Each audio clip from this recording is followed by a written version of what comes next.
గౌతమ్ గారు నమస్తే సార్. నమస్తే అండి. గౌతమ్ గారు, ఈరోజు నరేంద్ర మోడీ నడవాలి అంటే మాత్రం ఆయనకి రెండు కర్రలు కావాలి. ఊత కర్రలు కావాలి. ఊత కర్రలు కావాలి. అందులో ఒకటి నితీష్ కుమార్, ఒకటి చంద్రబాబు నాయుడు గారు.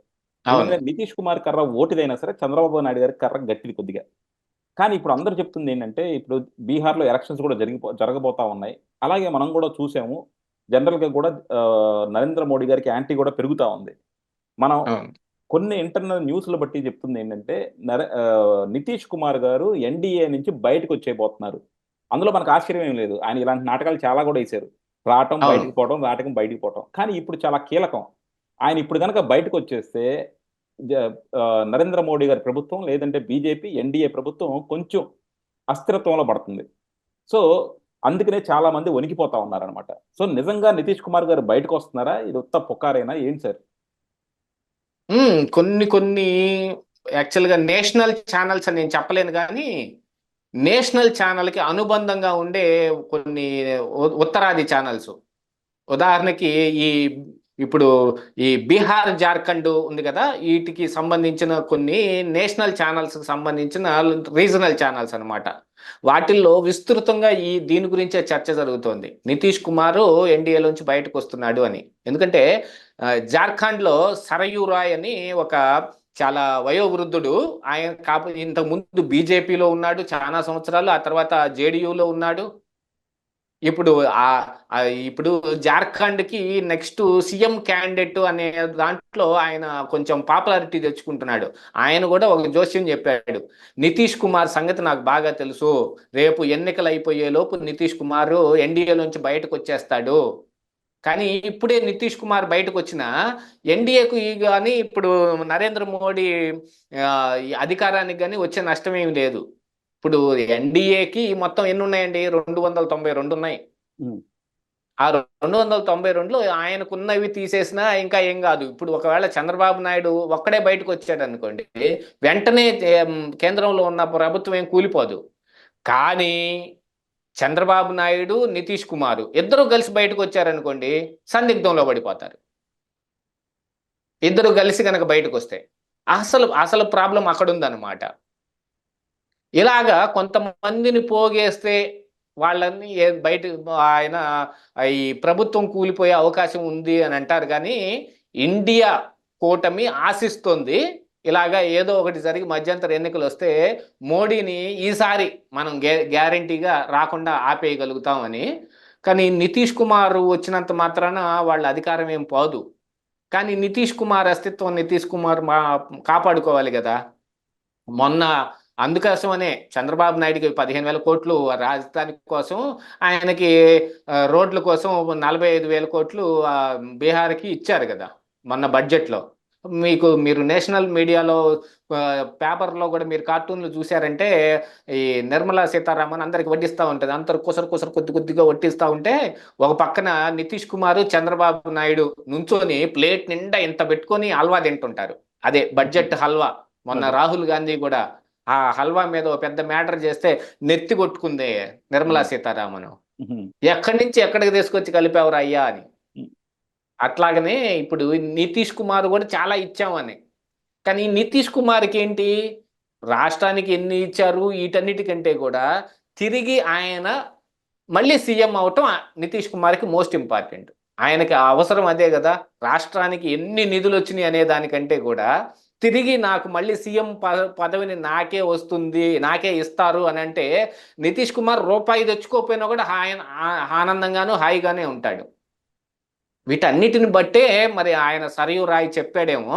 దాంతో పాటుగా ఏమిటంటే అక్కడ ఆర్జేడీ లాలూ ప్రసాద్ పార్టీ కూడా ఇప్పుడు బలోపేతం అవుతుంది.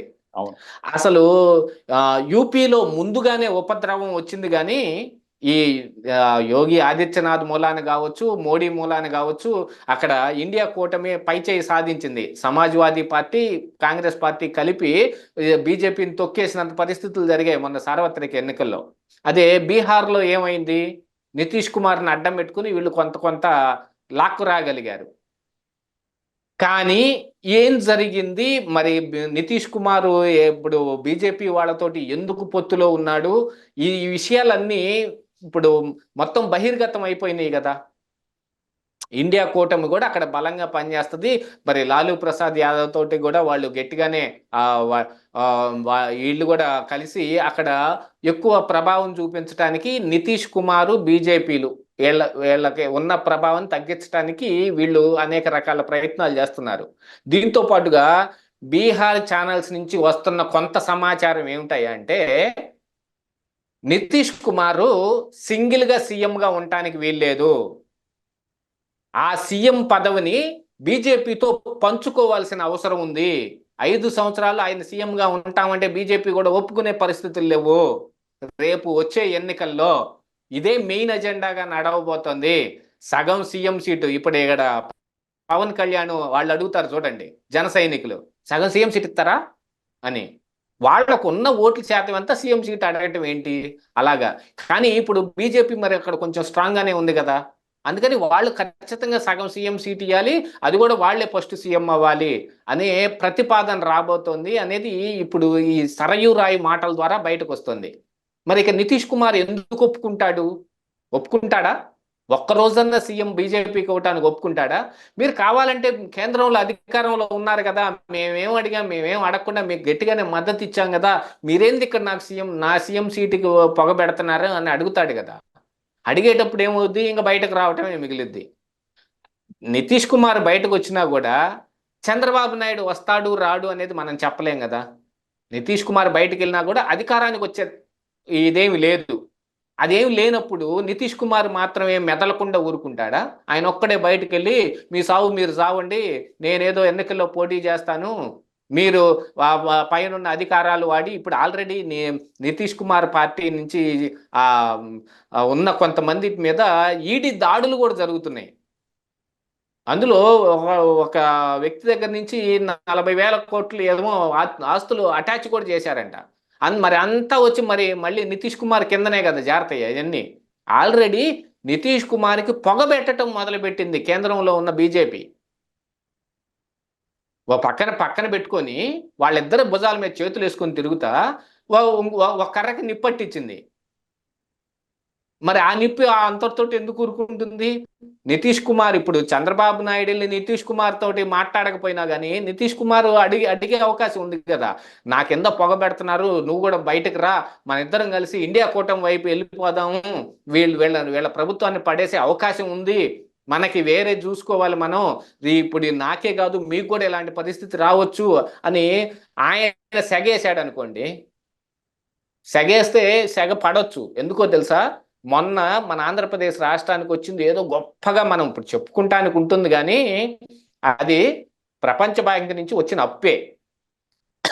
అంటే ఈఏపి ఎక్స్టర్నల్లీ ఎయిడెడ్ ప్రోగ్రామ్ కింద ఇన్ ఫ్యూచర్ ఆ అప్పుని మన కేంద్రమే బరాయించి కడుతుంది, లేదు 90% వాళ్ళు కడతారు, 10% మనం కట్టాలి అనే దాని మీద కొంత మీమాంసగా నడుపుతా ఉన్నారు.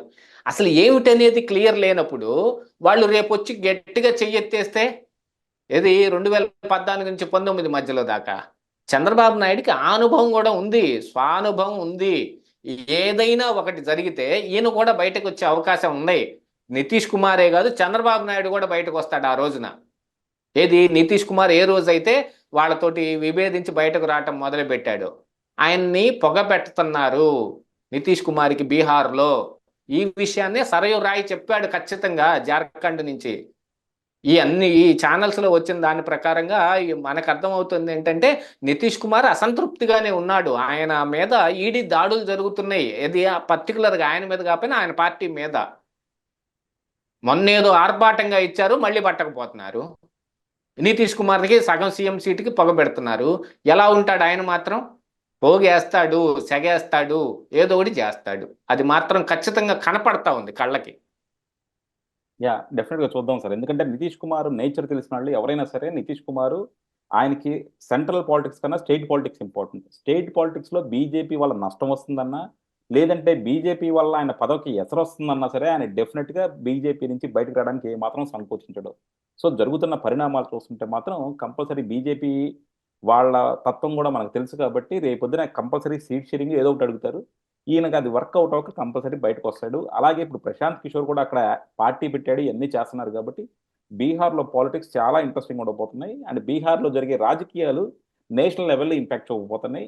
నిజంగా బీహార్ నుంచి కనుక నితీష్ కుమార్ వెళ్ళిపోతే అది మన ఆంధ్రప్రదేశ్కి చంద్రబాబు గారికి ఒక విధంగా ఒక వరమే అవుతున్నాం. కంపల్సరీ చంద్రబాబు మీద ఆధారపడాల్సిన పరిస్థితి కూడా వస్తుంది వాళ్ళకి.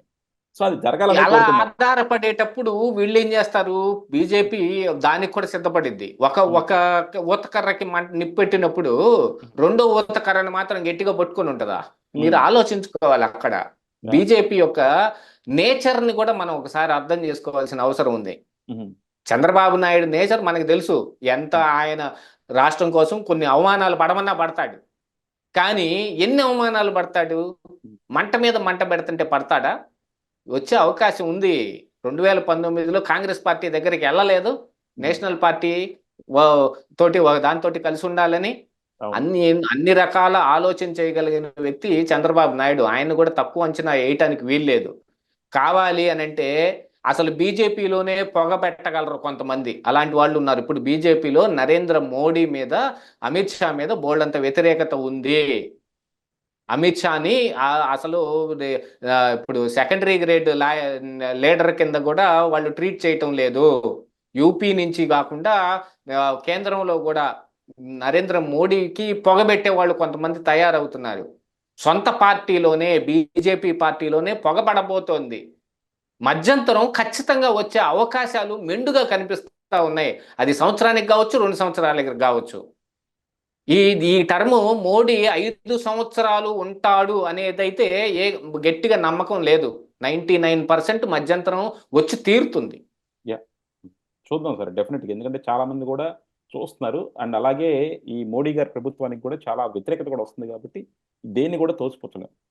చూద్దాం. Thank you very much sir.